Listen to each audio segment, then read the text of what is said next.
Tomorrow is Aliyah Day in Israel, which celebrates immigration to the Jewish state from around the world. And there is some good news on the Aliyah front. 2021 has so far seen some 20,400 immigrants arriving to Israel to date. That's an increase of 31% from the some 16,000 that came during the corresponding period the year before. That, of course, was due to coronavirus constraints. But it is still at a lower pace than the pre-COVID year of 2019 when it reached 34,000. So the potential is there for whomever becomes the next chairperson of the Jewish Agency for Israel. That is the public body that's most responsible for promoting and steering Aliyah to Israel. Now, when Isaac Herzog moved from that role recently to the Israeli presidency, it was assumed that Intelligence Minister Elazar Stern was a shoo-in for the job after he received backing from the top figures in the Israeli government. But today he withdrew his candidacy after being accused of dismissing sexual harassment complaints while he headed the IDF's Manpower Directorate.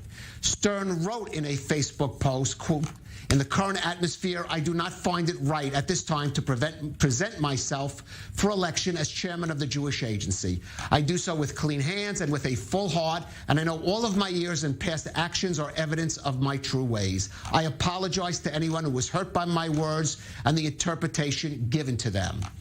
Well, his resignation opens the way to other candidates, including former Israeli ambassador to the United Nations, Danny Danon, the former ambassador to the U.S., Michael Oren, the ex-minister of Diaspora Affairs, Omer Yankelevich, the Jerusalem deputy mayor, Flor Hassan Nahum, and also our guest now in studio, Michal Cotler-Wunsh, now head of the Nefesh B'Nefesh Institute for Aliyah Policy and Strategy, and a former member herself of the Israeli parliament. Michal, thanks for joining us. First, I just have to get your reaction to Elazar Stern's decision to withdraw himself from the race for the Jewish Agency chairmanship.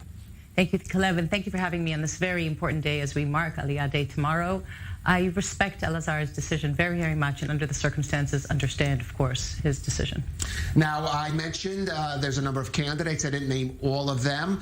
We do see a number of female candidates. I'll mention the Jewish Agency for Israel has never had a female lead or chairperson, I should say, in that role. And do you think that this development, because of the circumstances, may give some impetus to the Board of Governors to appoint the first female chairperson of the Jewish Agency?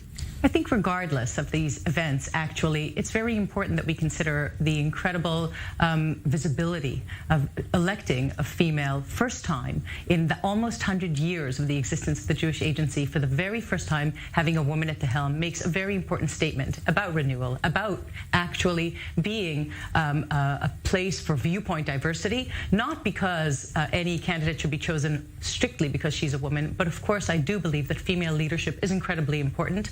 And the Jewish Agency's message to the entire world, and you spoke about the importance of Aliyah, but of course the Jewish Agency is also really the singularly most potentially important platform to bridge the gaps, to heal the rifts between Israel and Israeli Jews and our brothers and sisters all over the world, and address the demonstrations of anti-Semitism and delegitimization of the state of Israel that we see around the world. I believe that the intersection between those issues and, of course, the importance of Aliyah and the potential, the tremendous potential of Aliyah. Let's talk about that. I'm going to talk about it in two regards. One is there are some people who feel that, unfortunately, due to the coronavirus situation, the way it was handled here in Israel and the way it was handled in some of the countries where there's significant Jewish populations, that may have opened the way for greater potential for Aliyah. So what role do you think the Jewish Agency, which has sometimes been criticized in this regard, can play to maybe realize that potential? So maybe I'll talk a little bit about my current role, which you mentioned, as head of the Institute for Aliyah Strategy and Policy, because I come with a very important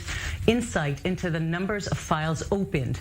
And you see a dramatic 240% increase in files indicating interest. So about 4,000 in 2019, 14,000 in 2020. What we see there, and actually my service in Knesset as well, was very focused on identifying systemic hurdles. That is the goal of the Institute, together with partners.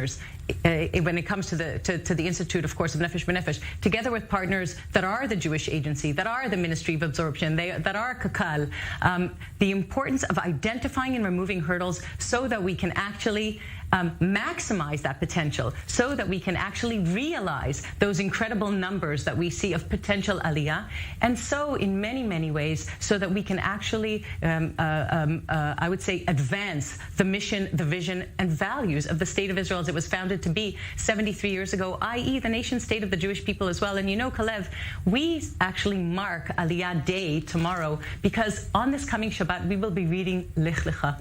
The importance of understanding that Lech Lecha, from your land, from your father's home, with all of the difficulty that every Oleh and Olah coming to the State of Israel actually experiences those difficulties, makes the choice to opt in to this incredible realization of the miracle that is the modern state, Jewish and democratic state of Israel, of course.